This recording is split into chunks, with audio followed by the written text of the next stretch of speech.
En esta mañana de este hermoso sábado estamos felices. Damos gracias a Dios por el gozo de nuevamente conectarnos. A cada uno les decimos muy bienvenidos. Que las ricas y abundantes bendiciones de Dios sean con cada uno de nosotros. Tengan un feliz sábado cada uno de ustedes, mis queridos hermanos, en esta mañana. Estamos muy contentos en esta escuela sabática y vamos en este momento a orar, y para eso les invito a que inclinen su rostro. Vamos a hacer una oración. Querido Padre Jehová, te agradecemos, Señor, en este hermoso sábado por la linda oportunidad que nos has dado de estar conectados en este programa de escuela sabática. Permite, Señor, que en este momento tu bendición sea con nosotros y podamos, Señor, ser grandemente bendecidos con este mismo programa, Señor. Padre Jehová, te pido que bendigas a cada uno de los hermanos de la iglesia de Miami Central. Bendice, Señor, a cada uno de los amigos que también nos acompañan en esta hora. Padre Jehová, gracias porque hasta aquí tú nos has cuidado y nos has guardado. Y rogamos que tu bendición siga siendo con cada uno de nosotros y nos ayude, Señor, para seguirnos preparando, para predicar tu evangelio y sobre todo, Padre, para esperar con gozo tu segundo regreso. En el nombre de Jesús, amén. Feliz sábado. La palabra de Dios nos dice, Juan 16:8 dice, y cuando Él venga, convencerá al mundo de pecado, de justicia y de juicio. Palabra de Dios.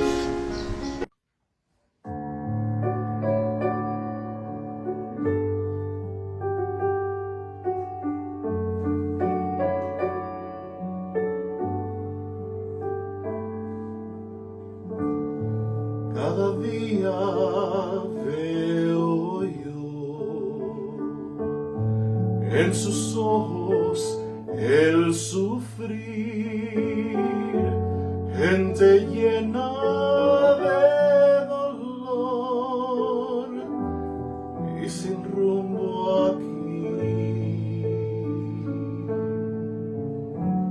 con angustia y soledad, llenos de temor. Su reír es exterior, solo Dios comprende. Tienen que saber del amor de de Dios en las pruebas y el temor, el refugio da. Tienen que saber del amor de Dios,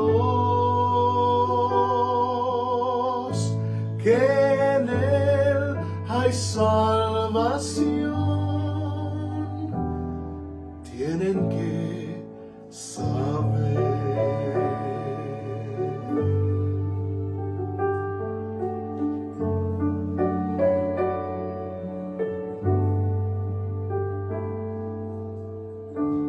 Él nos llama a brillar en un mundo de confusión. Nada igual a Él llevar vida a quien perdido está. Por su amor podemos ver que sufriendo está.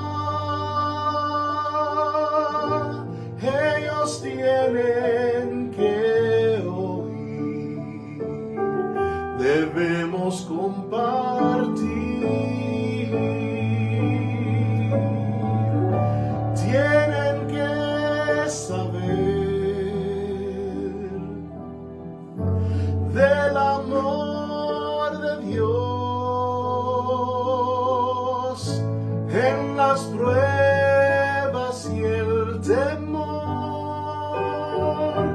el refugio da.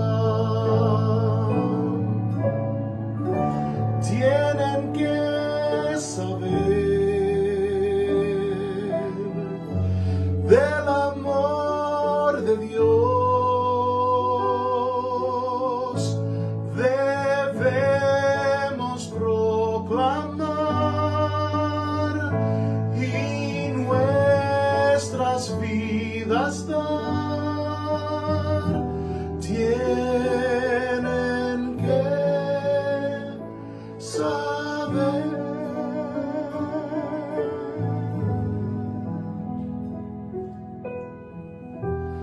Tienen que saber.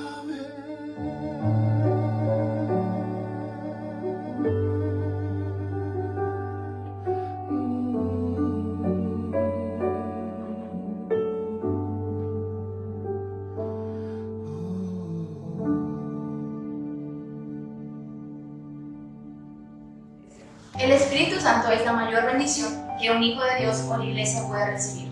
Constituye de la tercera persona de la divinidad y es el representante personal de Dios y de Cristo. Es el poder que obra en el corazón para enternecerlo y mostrarle su necesidad. Sin él, ningún alma se convertiría. ¿Qué es la lluvia tardía? Es el derramamiento del Espíritu Santo en forma abundante y extraordinaria sobre la iglesia, que debe ocurrir en nuestros días y constituir el objeto de nuestras más fervientes plegarias y de nuestra más ardorosa preocupación. En ese tiempo descenderá la lluvia tardía o refrigerio de la presencia del Señor, para dar poder a la voz fuerte del tercer ángel y preparar a los santos para que puedan sustituir durante el plazo cuando las 7 postreras plagas sean derramadas. Vosotros también, hijos de Sión, alegraos y gozaos en el Eterno vuestro Dios, porque os dio la primera lluvia a tiempo y os enviará lluvia temprana y tardía como al principio. La lluvia tardía es la oportunidad de que nosotros hoy, ahora, en este momento, lo debemos de pedir fervientemente, de rodillas, con todo nuestro corazón, porque es cuando va a derramar el Espíritu Santo sobre cada uno de nosotros y sobre nuestra iglesia, la iglesia adventista del séptimo día. Somos los llamados para dar el mensaje del tercer ángel. Mis queridos hermanos, el desafío te lo hacemos y todo depende que tú ores y le pidas al Señor que derrame en ti el mensaje del tercer ángel. En la agricultura del antiguo Israel bíblico había dos clasificaciones de lluvias, las tempranas y las tardías. La lluvia temprana caía durante el otoño, en la época de sembrar la tierra. La lluvia tardía caía en las primeras semanas de la primavera, poco antes de la cosecha. Esto hacía que la plantación madurara para la cosecha. Espiritualmente se comparan esas lluvias al derramamiento del Espíritu Santo de una forma intensa. La lluvia temprana representa la capacitación de los apóstoles en el Pentecostés. La lluvia tardía es un derramamiento especial del Espíritu Santo manifestándose en los últimos tiempos de este mundo al prepararse para la segunda venida de Cristo. Hoy ya es posible ver algunas evidencias de ese derramamiento. La lluvia tardía acontece individualmente y debe ser motivo de ferviente oración por parte de quien desea recibirla. Exige una entrega espiritual total a Dios, lo que incluye amor y renuncia. Esta manifestación profunda del Espíritu Santo en los últimos días está relacionada al llamado fuerte clamor. Es el ambiente del último mensaje de advertencia de Dios, expresado en Apocalipsis 14 y 18, donde se verá con nitidez que un sistema religioso falso será derrotado por Dios y sus fieles.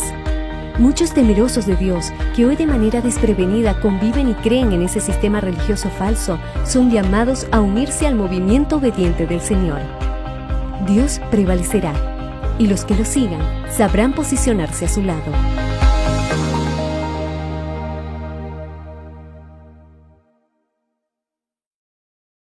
Muy buenos días, apreciados hermanos, gusto en poder saludarles, feliz sábado para todos. El tema en esta mañana, la lluvia tardía, y quiero invitarles a mirar lo que dice el Señor en su palabra en Zacarías capítulo 10, versículo 1. Pedí al Señor lluvia en el tiempo de la lluvia tardía, y Él hará relámpagos, y os dará lluvia abundante y hierba en el campo a cada uno. En esa misma línea de pensamiento, el profeta Joel dice lo siguiente: conozcamos al Eterno, insistamos en conocerlo, su venida es tan segura como el alba, vendrá a nosotros como la lluvia otoñal y como la lluvia primaveral que riega la tierra.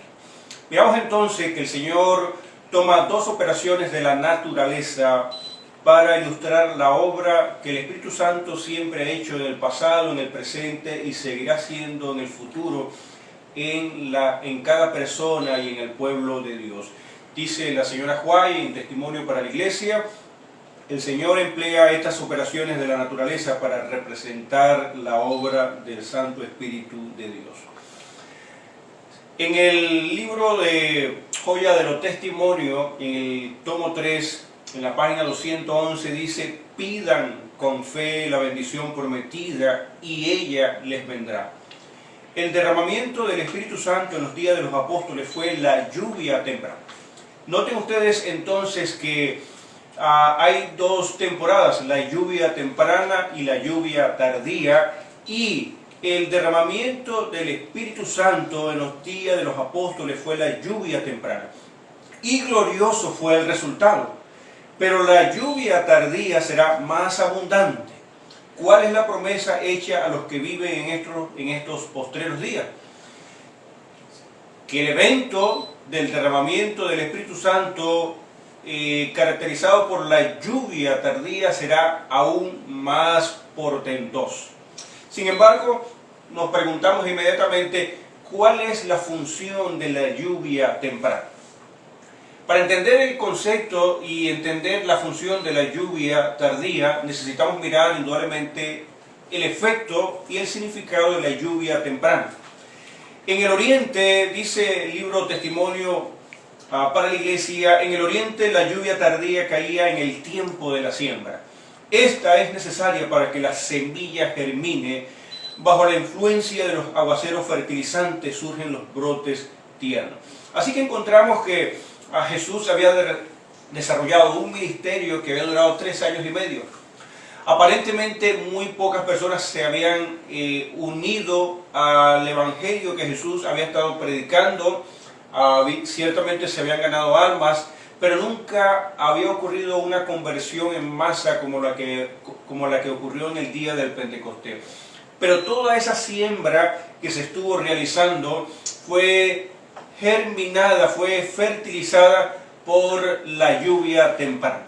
con el descenso del Espíritu Santo, entonces, y los apóstoles como instrumento del Espíritu Santo, salieron y proclamaron ese día, y más de 3.000 personas entregaron su vida a Cristo Jesús.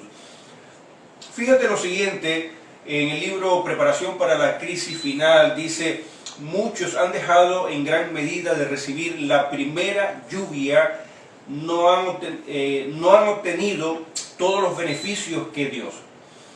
Antes de poder recibir la lluvia tardía, necesitamos también experimentar la lluvia temprana, que inició desde los días de los apóstoles. Algunas personas ven este evento como algo pasado, como algo que ya ocurrió en el pasado, pero no es algo que comenzó en el pasado y sigue ocurriendo en el presente, y es necesario que cada cristiano pueda experimentar la lluvia temprana. Y cuando dejamos de tener esa experiencia, dejamos de recibir las bendiciones que Dios ha preparado para todos nosotros, las que ha provisto. Y muchas personas esperan que la falta sea suplida por la lluvia tardía.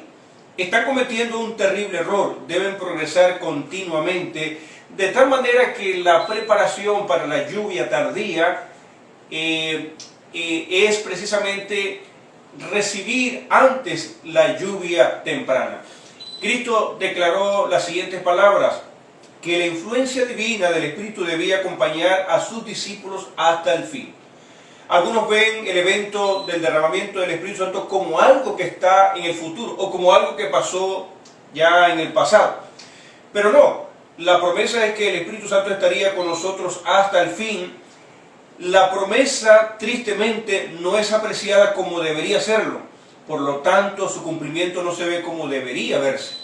La promesa del Espíritu Santo es algo en lo cual se piensa poco, y el resultado es tan solo lo que podría esperarse: sequía, tinieblas, decadencia y muerte espiritual. Los asuntos de menor importancia ocupan la atención, y aunque es ofrecido en su infinita plenitud, falta el poder divino que es necesario para el crecimiento y la prosperidad de la iglesia, y que traería todas las otras bendiciones en su estela. Uno de los requisitos para que esto pueda llegar a ser una realidad, dice el Señor: pedid y se os dará, buscad y hallaréis, porque todo aquel que pide encuentra, todo aquel que busca halla. Por eso la sierva del Señor también nos dice en el libro Joya de los Testimonios: cuando pongamos nuestro corazón en unidad con Cristo y nuestra vida en armonía con su obra, el Espíritu que descendió sobre los discípulos en el día del Pentecostés descenderá sobre nosotros. ¿Y cuál es esa manifestación del Espíritu Santo que debe ocurrir en primera instancia en la vida de cada creyente? La manifestación de la lluvia temprana. Por otro lado, ¿cuál es la función entonces de la lluvia tardía? La lluvia tardía, dice Testimonio para la Iglesia: la lluvia tardía, al caer cerca al final de la estación, madura el grano y prospera la siega. Entonces podemos enumerar 4 funciones por ahora de la función de la lluvia tardía. En primer lugar, madura el grano. La gran cosecha será el resultado de todo el trabajo que se ha estado realizando en conjunto, el pueblo de Dios y la unción del Espíritu Santo en la vida de cada persona a través de ese proceso de la lluvia temprana. Pero al final la lluvia tardía le dará fuerza a ese mensaje y va a madurar el grano y habrá una gran cosecha. En segundo lugar, podemos mencionar que la lluvia tardía también perfecciona la obra que Dios está haciendo en mí, la obra que Dios está haciendo en ti. Dice el libro Testimonio para la Iglesia: la maduración del grano representa la terminación de la gracia de Dios en el alma. Por el poder del Espíritu Santo, la imagen moral de Dios ha de ser perfeccionada en el carácter, y puede ser totalmente transformado a la semejanza de Cristo. Así que la persona que recibe el Espíritu Santo comienza con ese proceso, pero aquellos que han estado trabajando en comunión con Cristo Jesús y dejando que el Espíritu Santo haga su obra en ellos, esa lluvia tardía va a terminar de madurar la fe de los santos, de tal manera que podamos nosotros llegar a estar a la imagen de un Dios de amor y de un carácter de belleza. El Espíritu Santo, dice Servicio Cristiano, será derramado sobre todos los que están pidiendo el pan de vida para darlos a sus vecinos. Así que no va a ser algo como que estático, como que solamente lo recibo yo porque me dedico a eso. La promesa está condicionada a tu compromiso en el trabajo misionero que el Señor le ha designado a la iglesia, cuando dijo, por tanto, ir y predicar el Evangelio a toda nación, tribu, lengua y pueblo. En el contexto de esas palabras, Jesús le dice a sus apóstoles, y recibiréis poder. Entonces, por año muchos hemos querido trabajar con nuestros talentos, esfuerzos humanos, pero nada de eso puede convertir el alma. Solamente la presencia del Espíritu Santo en nuestra vida le dará poder a ese evangelio que estamos predicando. En tercer lugar, la lluvia tardía le dará fuerza al fuerte clamor, ese último mensaje de misericordia de Dios a la humanidad, llevado a cabo a través de la iglesia, del pueblo remanente. Va a recibir un fuerte ánimo con la presencia del Espíritu Santo en nuestra vida.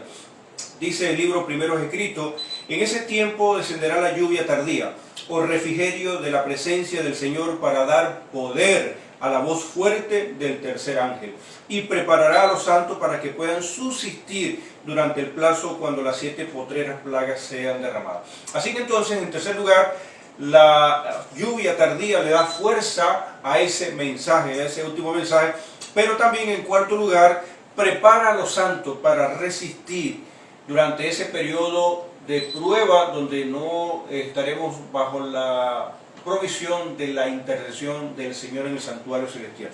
Mire cómo lo declara el libro El conflicto de los siglos. Dice, cuando termine el mensaje del tercer ángel, la misericordia divina no intercederá más por los habitantes culpables de la tierra. El pueblo de Dios habrá cumplido su obra, habrá recibido la lluvia tardía, el refrigerio de la presencia del Señor, y estará preparado para la hora de la prueba que le espera. Los ángeles se apuran, van y vienen de acá para allá en el cielo. Un ángel que regresa de la tierra anuncia que su obra está terminada. El mundo ha sido sometido a la prueba final, y todos los que han resultado fieles a los preceptos divinos han recibido el sello del Dios vivo. Entonces Jesús dejará de interceder en el santuario celestial, levantará sus manos y con gran gozo dirá, hecho es, y todas las huestes de los ángeles depositarán sus coronas, mientras él anuncia en tono solemne, el que es injusto sea injusto aún, y el que es sucio sea sucio aún, y el que es justo sea justo aún, y el que es santo aún santifíquese. El gran derramamiento del Espíritu de Dios que ha de alumbrar a toda la tierra con su gloria no sobrevendrá hasta que tengamos un pueblo esclarecido, que sepa por experiencia lo que significa ser colaboradores juntamente con Dios.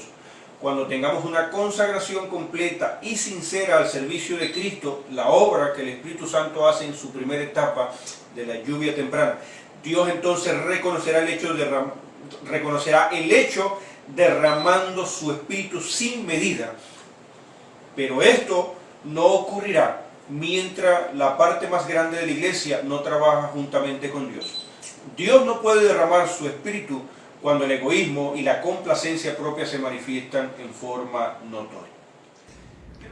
Quisiera terminar esta intervención diciendo lo siguiente en palabras del Espíritu de Profecía, Joya de los Testimonios, tomo 3. La ausencia del Espíritu es lo que hace tan impotente el ministerio evangélico. Puede poseerse saber, talento, elocuencia y todo don natural o adquirido, pero sin la presencia del Espíritu de Dios, ningún corazón se conmoverá, ningún pecador será ganado para Cristo. Por otro lado, si sus discípulos más pobres y más ignorantes están vinculados con Cristo y tienen los dones del Espíritu, tendrán un poder que se hará sentir sobre los corazones. Dios hará de ellos conductos para el derramamiento de la influencia más sublime del universo. Dios te bendiga. Showers of blessing, showers of blessing we need. Mercy drops round us are falling, but for the showers we plead. There shall be showers of blessing, this is the promise of love. There shall be seasons refreshing, sent from the Savior of love. There shall be showers of blessing, showers of blessing we need. Mercy drops round us are falling, but for the showers we plead. There shall be showers of blessing, precious reviving again, over the hills and the valleys, sound of abundance of rain. There shall be showers of blessing, showers of blessing we need. Mercy drops round us are falling, but for the showers we plead. There shall be showers of blessing, send them upon us, O Lord. Grant to us now a refreshing, come and now honor thy word. Showers of blessing we need. Mercy drops round us are falling, but for the showers we plead.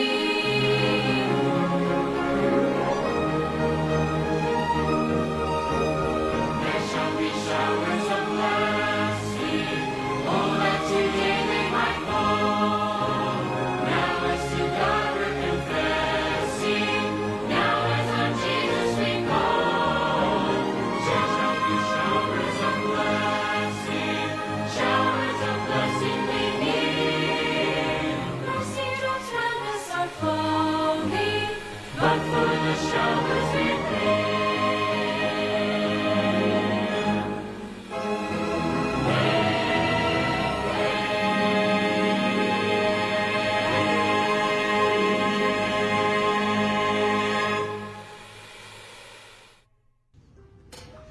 Un feliz sábado para cada uno de ustedes, mis queridos hermanos, y un saludo muy afectivo a cada uno de ustedes en el amor de Jesús. Agradezco de manera muy especial a María Llanes por la invitación, Irán Llanes, a la directiva de la Escuela Sabática de la Iglesia Central por esta invitación para compartir este breve repaso de la lección de Escuela Sabática número 10. Quiero también aprovechar el momento para agradecer a su pastor, Abiaser, por permitirme ministrar desde su plataforma. Quiero en esta hora hacer 2 o 3 comentarios antes de definir junto a ustedes los puntos esenciales de esta lección. El primer comentario que quiero hacerle, realmente, hermanos queridos, cobra mucha importancia esta lección de este trimestre, porque con la ayuda del cielo, con la ayuda también de estos hombres de Dios, los Hazer, el Señor ha tratado de establecer algunas herramientas muy importantes a la hora de interpretar, a la hora de hacer una hermenéutica correcta, a la hora de nosotros comprender de una manera más sencilla, pero más segura la palabra de Dios. Y especialmente esto cobra importancia en este tiempo porque vivimos en una época muy especial. Una época donde hemos sido azotados por una pandemia, por una gran enfermedad. La gente estamos llenos de susto. Los seres humanos estamos llenos de miedo. Y todos tenemos una gran necesidad espiritual. No son pocos que aprovechando esta circunstancia se han lanzado como maestros para dar cualquier clase de interpretación a los acontecimientos y las señales bíblicas. Y también promueven tipo de enseñanza que hay que tener cuidado porque pudieran torcer la sana doctrina y minar nuestra confianza en las Sagradas Escrituras. Pudiéramos gastar mucho tiempo en esto, pero ese no es el tema de la hora. Pero hay que tener ojo visor a toda esta cantidad de grandes maestros que se han levantado para trazar enseñanza de la palabra de Dios. Hay que tener mucho cuidado. Por lo tanto, hermanos queridos, debemos estar listos para discriminar entre lo correcto y lo falso, entre lo bueno y lo malo. Es decir, debemos interpretar correctamente las enseñanzas de la palabra de Dios, para no ser engañados y para no ser confundidos. Esta palabra engaño fue una de las palabras que Jesús mencionó en su sermón escatológico de Mateo 24. El Señor no quiere que seamos engañados. Cuidado para que su pueblo no sea engañado. Cuidado para no ser engañado por las falsas enseñanzas, por los falsos cristos y también por el mismo enemigo que está detrás de todo esto para aniquilar nuestra fe. Yo creo, mis queridos hermanos, que Dios ha enviado esta lección del trimestre, cómo interpretar las Sagradas Escrituras, y especialmente esta también del día que nos toca repasar hoy, para que nosotros confiemos más en Dios, para que nosotros levantemos con autoridad la palabra de Dios. Y quiero decirte algo más. Como adventistas del séptimo día, nosotros somos protestantes y defendemos el principio solo escritura, tal como nos predicó la semana pasada, el sábado pasado, nuestro presidente, el doctor Alan Machado. Solo la Biblia dice ese principio, solo la Biblia debe ser considerada como nuestro fundamento de nuestra fe, como el fundamento de nuestra fe. Y escuchen bien lo que dice la sierva de Dios en cuanto a eso. Yo voy a leer un par de citas que están debajo de un título en el libro Gran Conflicto o Conflicto de los Siglos.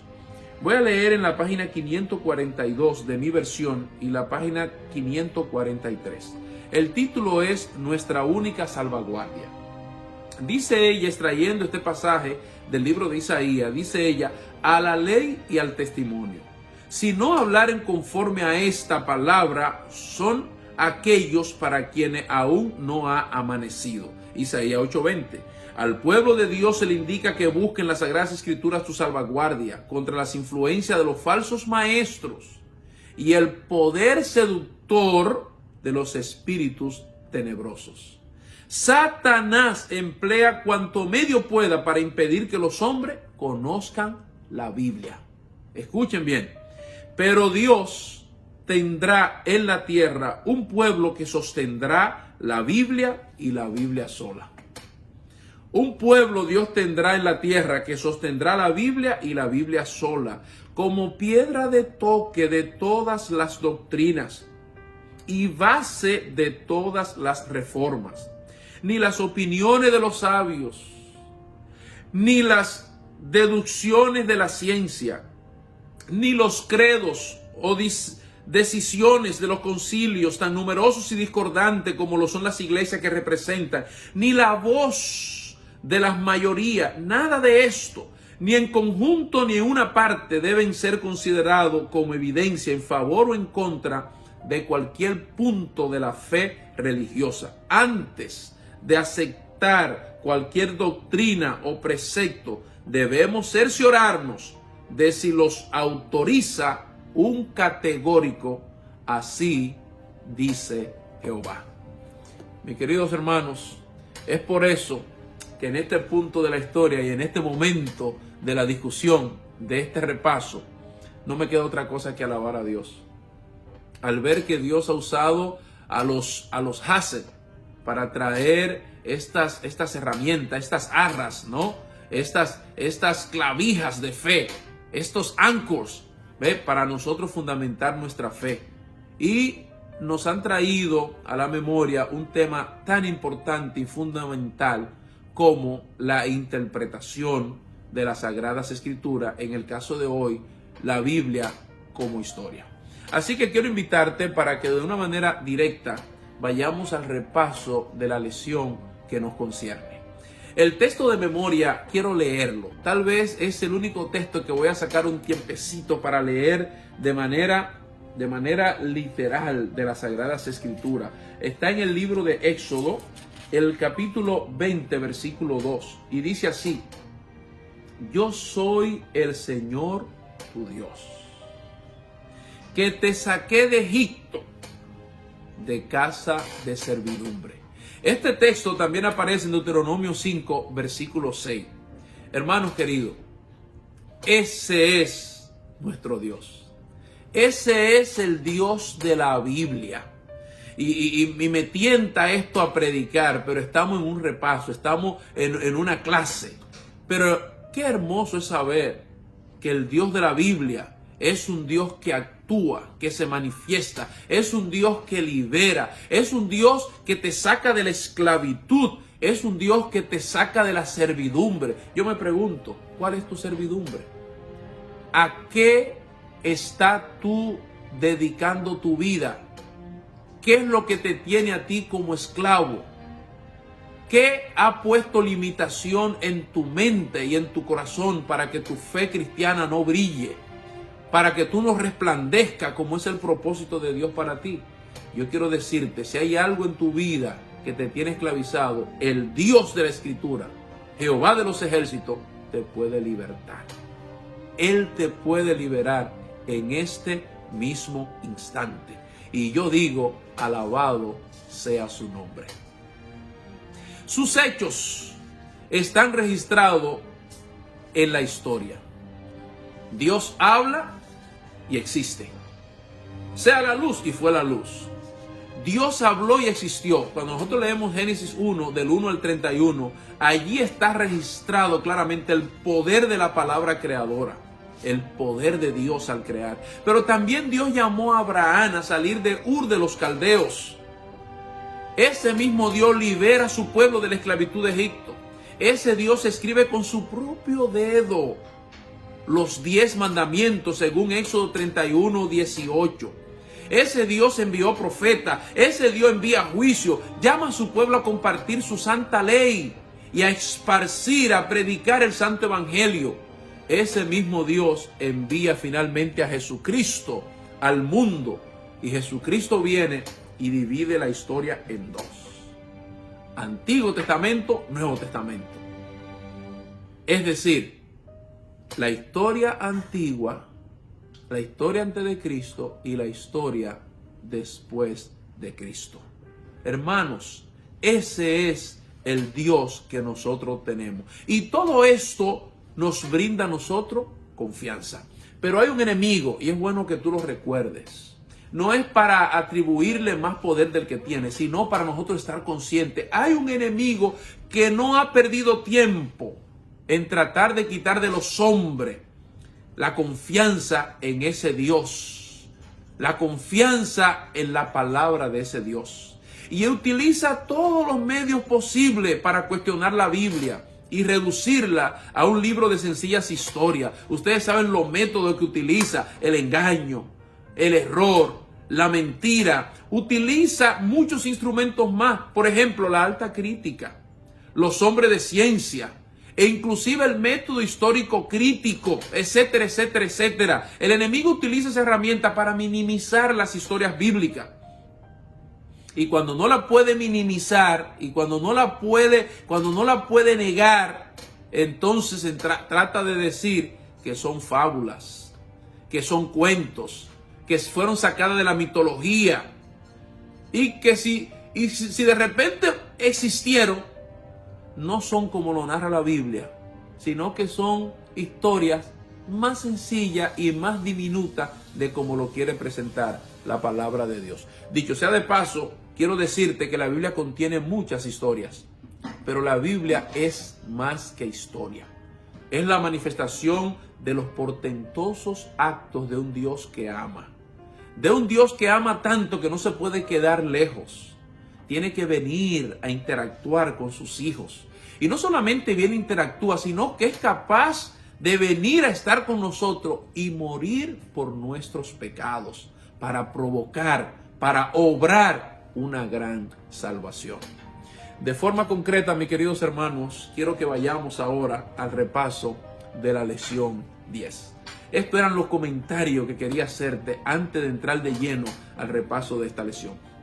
Y en esta lección hay 4 puntos que vamos a resumir de una manera rápida Pero la lección tiene 4 puntos fundamentales que nos invitan a nosotros a levantar nuestra mirada y a tener algunas herramientas más para acrecentar, a aumentar, fundamentar nuestra fe.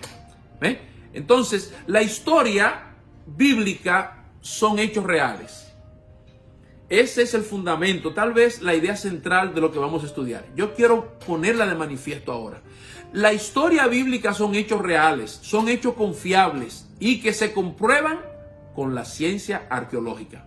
Yo pudiera decir eso mismo de otra forma, para que te quede claro cuál es la idea central de la lección de esta mañana o de esta semana.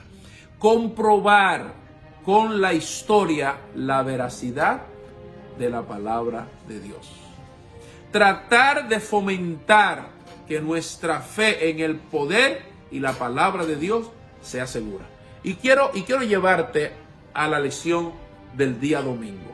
El día domingo yo he puesto un subtítulo allí que tú no lo vas a encontrar en tu lección, pero lo he puesto para que vea cómo el enemigo ha tratado de contrarrestar el plan amoroso de Dios para manifestar su plan de salvación. Y entonces yo he subtitulado el día domingo como ataque y contraataque.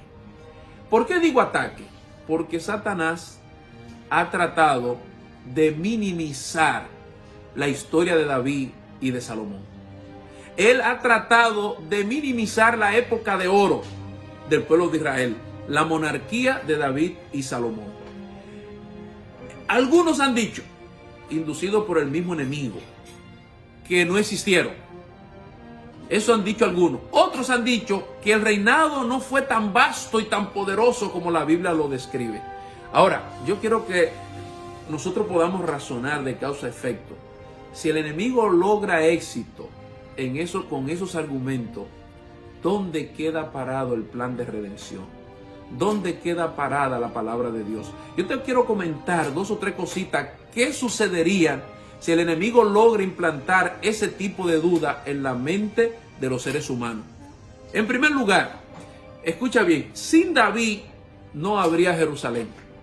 Jerusalén es la capital de la nación judía, según 2 Samuel 5, 6 al 10. Sin David no habría templo construido por su hijo. David quería construir un templo y Dios le dijo, no, tus manos han derramado mucha sangre. Ustedes conocen la historia bíblica. Me lo hará un hijo tuyo. Y efectivamente Dios cumplió su promesa, porque Dios es un Dios de pacto. El hijo de David construyó el templo, Salomón. Primera de Reyes 8, 17 al 20. Sin David, hermano, no habría Mesías.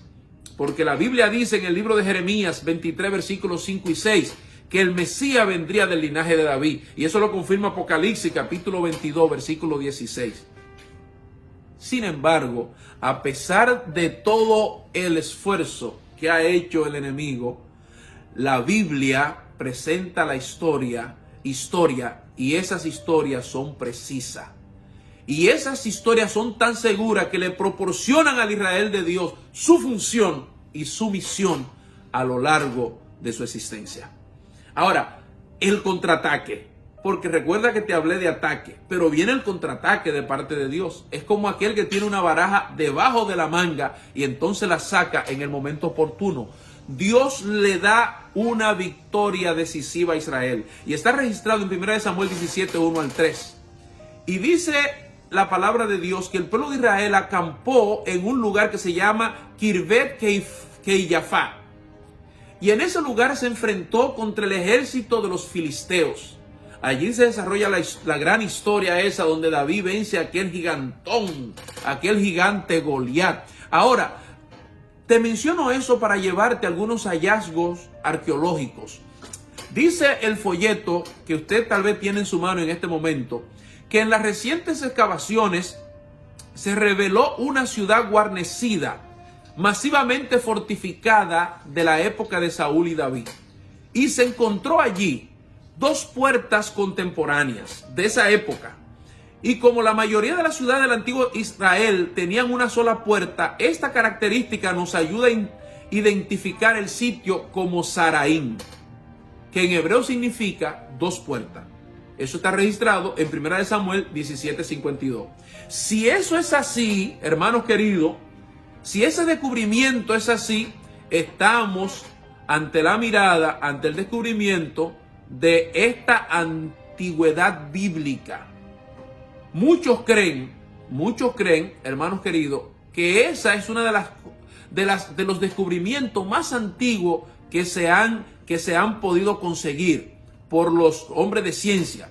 Pero además, en el año 2008 y en el 2013 se descubrieron 2 inscripciones, y muchos creen que esas son las escrituras hebreas más antiguas que se hayan descubierto. Por ejemplo, en esa inscripción estaba el nombre de Esbaal, el mismo nombre de uno de los hijos de Saúl mencionado en Primera de Crónicas 9:39. Tel Dan, descubrieron en el año 1993, escuchen bien, en las excavaciones de la ciudad norteña de Tel Dan, descubrieron una monumental inscripción escrita por el rey Asael de Damasco, quien registra su victoria sobre el reino de la casa de David, o sobre el rey de la casa de David. Así describe exactamente la Biblia la dinastía de David. ¿Qué coincidencia? Aparentemente. Lo que añade una evidencia arqueológica muy poderosa de que David existió en la historia, exactamente como lo dice la Biblia. Quiero que pasemos rapidito al día lunes. Isaías, Ezequías y Senaquerib. Allí en el libro de Isaías también se manifiesta el portentoso cuidado de Dios para con sus hijos, la forma como Dios trabaja en beneficio de sus hijos. Y ustedes conocen la historia en el capítulo 36 y 37. Senaquerib, este tremendo y poderoso rey asirio, vino para conquistar Jerusalén. Y dice la historia bíblica que cercó más de 46 ciudades del pueblo de Israel. Pero, mis queridos hermanos, por la gracia y el poder de Dios, y debido a que Ezequías, cuando recibió la nota, una nota que infundía temor, una nota alabosa de Senaquerib para que el rey del pueblo de Israel, del pueblo de Dios, Ezequías, se entregara, se rindiera, él fue al santuario, invocó a su Dios, hizo pacto con el Señor, le pidió al Señor que lo defendiera, y la palabra de Dios dice que Dios envió un ángel e hizo que Senaquerib con todo su ejército se devolvieran para Siria. Y su folleto lo dice. Mire lo que lee su folleto. En el año 701 a.C., Senaquerib hace campaña contra Judá y sitia 46 ciudades amuralladas. Pero en los análisis históricos descubiertos en la ciudad de Nínive, y esto aparece en el palacio de Senaquerib, que ha sido descubierto por los arqueólogos, él celebra la derrota de la ciudad judía de Laquis, cubriendo las paredes de una de esas salas de allí del palacio con representaciones y relieve del asedio y la batalla en contra de esa ciudad. Las recientes excavaciones de Laquis han descubierto que eso es verdad, que él conquistó a Laquis, y no solamente la conquistó, sino que se encontraron en los escombros porque él la incendió. Punta de lanza, instrumentos que pertenecían a ese ejército que comandaba Senaquerib en esa época cuando trataron de invadir y conquistar a Jerusalén. Pero el mensaje es claro: Jerusalén fue salvada de manera milagrosa. Senaquerib solo pudo presumir de esto. Eso lo dijo Senaquerib. Esa inscripción fue encontrada también allí en Nínive. En cuanto a Ezequías, el judío, lo encerré en su ciudad como un pájaro en una jaula, pero no registra nunca que destruyó a Jerusalén ni que se llevó ningún cautivo de ella. Hermanos, amigos que están escuchando este breve repaso de esta lección número 10, el enfrentamiento entre el Dios del cielo y las divinidades paganas, Asiria, solamente demuestra que el Dios del cielo está siempre ahí para librar a sus hijos, para liberar a su pueblo. Y con esto quiero dar un salto a la parte del martes, y allí nos encontramos con la historia de Daniel, Nabucodonosor y Babilonia. Este es el punto número 3 que la lección nos trae para producir fundamento, para ayudarnos a tener una fe férrea, firme, segura en la palabra de Dios. Y voy a leer de la nota de nuestro folleto de estudio. Dice allí que en julio del 2007, Un académico de la Universidad de Viena estaba trabajando en un proyecto en el Museo Británico cuando encontró una tablilla de la época de Nabucodonosor, rey de Babilonia. En la tablilla encontró el nombre de Sarsequín, el nombre de un funcionario babilonio mencionado en Jeremías 39:3. Ese funcionario es uno de los tantos reyes y oficiales que se han descubierto gracias a la arqueología y desde la época de Daniel y Nabucodonosor. Pero yo quiero que tu mente vaya un poco más allá. Cuando tú lees Daniel capítulo 1 hasta el capítulo 5, tú vas a encontrar en Daniel un hombre que propuso en su corazón serle fiel a Dios y no contaminarse con la comida ni con la religión de este pueblo pagano. Decidió ser fiel a Dios. Y el buen ejemplo de este buen siervo del Señor produjo una obra maravillosa de Dios en él. El Señor le dio sabiduría para interpretar sueños, para ver visiones. Este hombre tuvo pensamientos claros. Este hombre fue lleno de entendimiento. Fue un hombre muy sabio. Y Dios lo utilizó para llevar a la conversión a un rey pagano. Fíjense ustedes lo que produce la lealtad, la fidelidad, el decidir no contaminarse con la comida pagana o inmunda que nos ofrece este mundo falso, este mundo de maldad. Pero hay algo más que quiero comentarte. Los alemanes tienen en su poder en el Museo de Pérgamo en Berlín una de 8 puertas, tal vez la más importante de esa puerta encontrada en Babilonia. La puerta de Ishtar. Esta puerta estaba recubierta con imágenes de 120 leones. También se encontró en las excavaciones la imagen de un enorme león que se abalanza sobre un hombre. Todo esto no hace más que testificar de la seguridad del texto bíblico. Daniel en el capítulo 7, versículo 4, habla de que uno de los imperios estaba representado por el león que tenía 2 alas. Y nosotros sabemos que en el capítulo 2 ese imperio representaba la cabeza de oro. Pero en el capítulo 7 representa a también la cabeza de oro, que es el mismo imperio, Babilonia.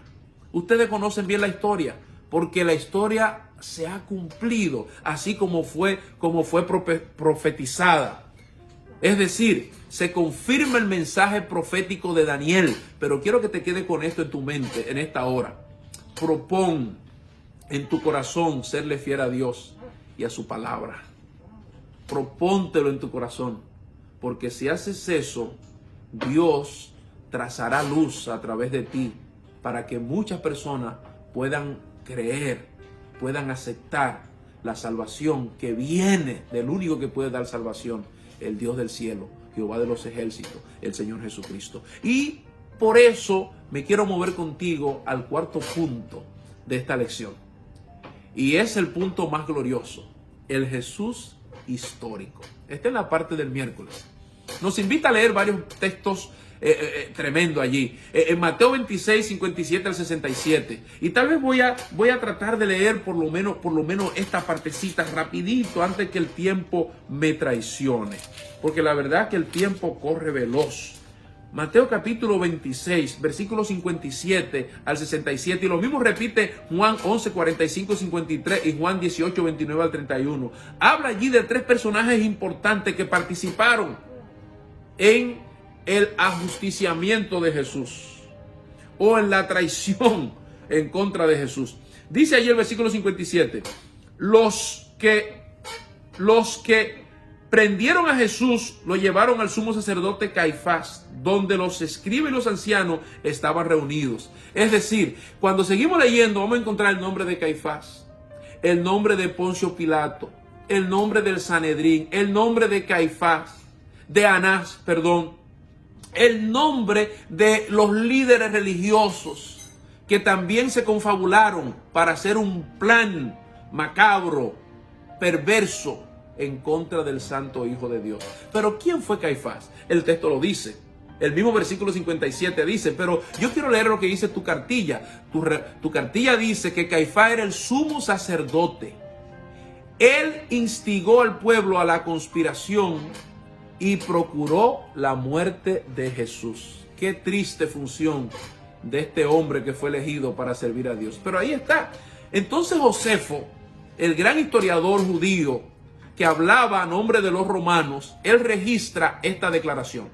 Además de esto, también privó a José, que también se llamaba Caifás, del sumo sacerdocio, y nombró a Jonatán, el hijo de Anano, el ex sumo sacerdote, para que le sucediera. Eso está en un libro que escribió Josefo, que se llama Complete Workshop, libro 18, capítulo 4, en la página 381, por si alguien quiere leerlo. En el año 1990 se descubrió una tumba familiar al sur de Jerusalén que contenía 12 osarios, es decir, cajas de huesos. Yo he tenido la oportunidad de verlas, esas cajas de huesos.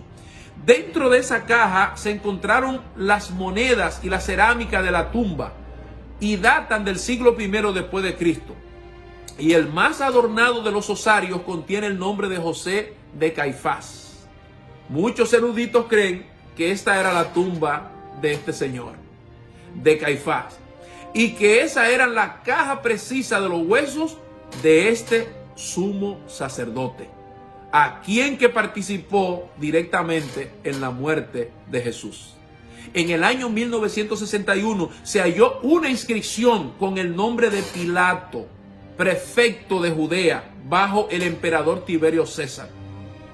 Parece algo difícil de creer, pero así fue.